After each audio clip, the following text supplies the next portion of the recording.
Hello મિત્રો, share બજારની વાતોમાં મિત્રો તૈયાર થઈ જાઓ. આજે 3 આઈપીઓનું નવા આઈપીઓનું લિસ્ટિંગ છે અને 2 આઈપીઓ ખુલી ગયા છે. અને આઈપીઓ અને બજાર ગિફ્ટ નિફ્ટી 25,435 ઉપર ટચ થઈ 55 પોઈન્ટનો વધારો છે. આજે Bajaj housing finance, Tolins tyre, Kross limited 3 આઈપીઓની ઓપનિંગ છે અને 3 આઈપીઓ આજે લિસ્ટિંગ છે. કાલના વિડીયોમાં જે વાત કરી છે કે 9:15 થી 9:45 પ્રી ઓપ્શનનો સમય, એમાં તમારે તમારી પોઝિશન બનાવવાની છે. શેર ચારી વેચવાના છે એ પણ આપણે તમને કહીશું વિડીયો, પરંતુ આજ લેવાનો સમય છે, વેચવાનો સમય નથી. હવે થોડીક બજારની વાતો કરી લઈએ કે સોનું ચોદી દમદાર થઈ ગઈ છે. સોના કિતના સોના છે મિત્રો, સોનામાં ઇન્વેસ્ટ અને ચોદીમાં ઇન્વેસ્ટ ખૂબ રિટર્ન આપશે. જે લોકો શેર બજારથી ગભરાય છે એમને સોના ચોદીમાં પણ રોકાણ કરવું જોઈએ. ચોથી, ગ્લોબલ રીઇન્વેસ્ટ આપણા પીએમ મોદી સાહેબ ગુજરાતમાં છે અને 8,000 કરોડના પ્રોજેક્ટનું ઉમાયું કરશે અને રિન્યુએબલ અને ગ્રીન એનર્જી સેક્ટરના શેરો દમદાર દોડશે. એના માટે મોટા મોટા પ્રોજેક્ટનું આજે ઉમાયું થવાનું છે અને આપણું કચ્છ એના માટે હબ બનવાનું છે. એની પણ આપણે વાતો કરવાની છે, પરંતુ આ હપ્તો જોરદાર રહેવાનો છે સોમથી શુક્રવાર સુધી. એનું કારણ છે કે 18 તારીખે રેટ કટની બેઠકમાં વ્યાજ દર ઘટવાની ખૂબ ઉમ્મીદ છે અને આ પણ એક મહત્ત્વની વાત છે. ખાવા તેલ ઉપર 20% ડ્યુટી સરકારે વધારી છે અને નિફ્ટી અને સેન્સેક્સ આ વીકમાં નવા હાઈ પણ બનાવી શકે છે. દેશમાં ઘણું બદલાઈ રહ્યું છે. દેશનો વિકાસ દમદાર થઈ રહ્યો છે.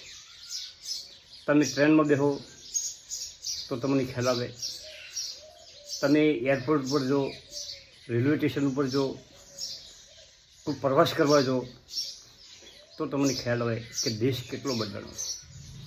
2 વર્ષ પહેલાં ગયા હો અને 2 વર્ષ પછી જો તો પણ તમને ખ્યાલ આવે કે કેટલું બધું ડેવલપ થઈ ગયું છે. હવે આપણે ખાસ વાત તો બજાજ હાઉસિંગ ફાઇનાન્સની કરવી છે. આજે લિસ્ટિંગ થવાનું છે, શાનદાર લિસ્ટિંગ થવાનું છે મિત્રો.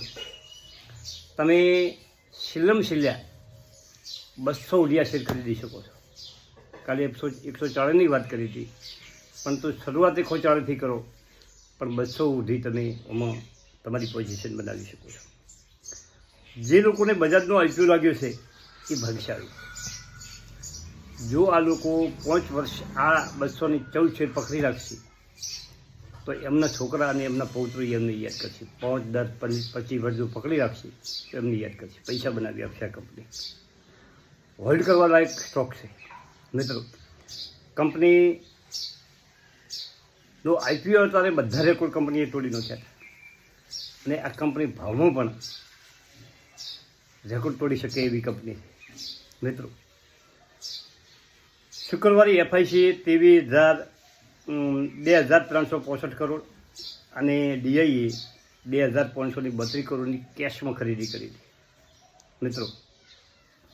વિદેશી રોકાણકારોને ભારતમાં રોકાણ કરવું છે. એ લોકો સારી કંપનીઓનો પૂરેપૂરો અભ્યાસ કરી, ભારતની ઇકોનોમીનો પૂરેપૂરો અભ્યાસ કરીને રોકાણ કરતા હોય. ભલે વેચતા હોય પરંતુ બીજા કે ત્રીજે દિવસે લેવા આવે છે. જે લોકો આઈપીઓ નથી લાગ્યો તે સમય બરબાદ કર્યા વગર એમની શક્તિ મુજબ 25, 50, 100, 200, 500 શેર ખરીદી શકે છે. અને એમને પ્રોફિટ બુકિંગ કરવું હોય તો 2-4 દિવસ પછી પ્રોફિટ બુકિંગ પણ કરી શકીએ મિત્રો. પરંતુ આ સ્ટોક એવો છે કે જેનો ઈરડા આવ્યો હતો અને ઈરડા સિવાય બીજી કોઈ વાત સંભળાતી નથી, એમ બજાજ સિવાય બીજી આજે કોઈ વાત સંભળાતી નથી. તમને સારું પ્રોફિટ મળતું હોય આગળ જતા હું, આજની વાત નથી, અઠવાડિયા પછીની વાત, તો પછી આપણે એને એક્ઝિટ કરવાની પણ વાત કરશું, પણ આજે ખરીદવાની વાત છે, આજે વેચવાની વાત નથી.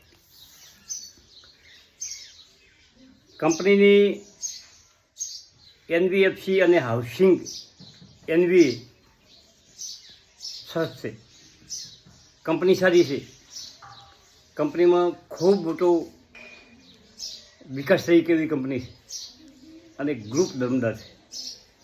આ બધું જોતા આ કંપની લાંબા સમય માટે ગુડ છે. જે લોકો બજારના જફેડામાં પડવા માગતા નથી એ સારી ક્વોન્ટિટીમાં શેર એકઠા કરી અને રાખવું. અને હવે તમને હું વાત કરું મિત્રો કે 80% લોકો જે બજારમાં ઇન્વેસ્ટ કરવા જ આવે છે, પછી એ લોકો શેરમાં ઇક્વિટીમાં ઇન્વેસ્ટ કરતા હોય કે મ્યુચ્યુઅલ ફંડમાં ઇન્વેસ્ટ કરતા હોય. બાકીના જે 20% લોકો છે એ ઇન્ટ્રાડે કરે છે. અને બજાર ઉપર નીચે કરવાવાળા જે લોકો છે એ મોટા મોટા ઓપરેટરો, એફઆઈસી અને ડીઆઈનું કામ છે. આપણું કામ તો એટલું જ છે કે ધીરજ રાખી સારી કંપની પકડીને બેસી રહો, સમયે સમયે પૈસા બનતા રહે છે. આ મારો જાત અનુભવ છે. બજાજમાં તમારે 9 ને 15 બજાર ખુલે એટલે તમારે એક્ટિવ થઈ જવાનું.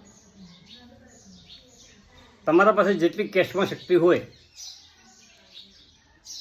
200, 50, 100, 150 એટલા શેર પકડી લેવાના. 130થી શરૂઆત કરવાની, 30માં આવે તો 40માં, 40માં આવે 50માં, 50માં આવે 60માં, 200 સુધી જવાનું. 200માં લેશે એને પણ પ્રોફિટ થવાનું છે. ઘણા લોકો તો એવું કહે છે કે 200 ઉપર ખુલવાનું છે, એ પણ શક્ય છે. પરંતુ પછી આપણે આગળ શક્યતા બહુ, આપણે નાના ઇન્વેસ્ટરો છીએ એટલે આપણે ઊંચામાં કદાચ ન લઈ શકીએ, પરંતુ આટલા સુધી આપણે આ સ્ટોક ખરીદી શકીએ. આ સ્ટોકમાં નિવેશકોએ થોડા પૈસા નિવેશ કરવા જોઈએ એવું બધાના જાણકારો માને છે. આ કંપની તમામ ઉતાર ચઢાવમાં પસાર થઈ ગઈ, પરંતુ શું ભાવે સ્ટોકમાં નિવેશ કરવો તે ખૂબ મહત્ત્વનું છે. બજાજના સ્ટોકમાં શું ભાવે નિવેશ કરવો એ મહત્ત્વનું છે.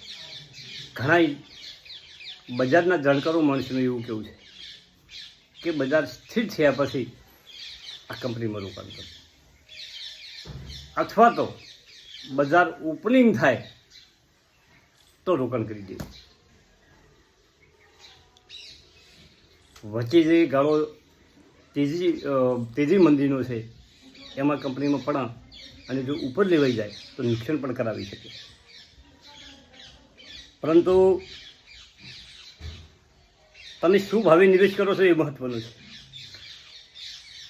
એનબીએફસીમાં બજારમાં વિકલ્પો છે ને ધીરે ધીરે કંપનીનું પ્રદર્શન સુધરી રહ્યું છે. કોઈ પણ કંપની આગળ જતા સારો ગ્રોથ કરી શકે.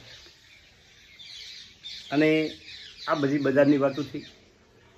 બીજો વિડીયો મૂકવો છે, બજાર સ્થિર થયા પછી કેટલા ટ્રેડ થાય છે, શું થાય છે એના ઉપર પણ નજર રાખવી છે. મિત્રો થેન્ક યુ, આભાર.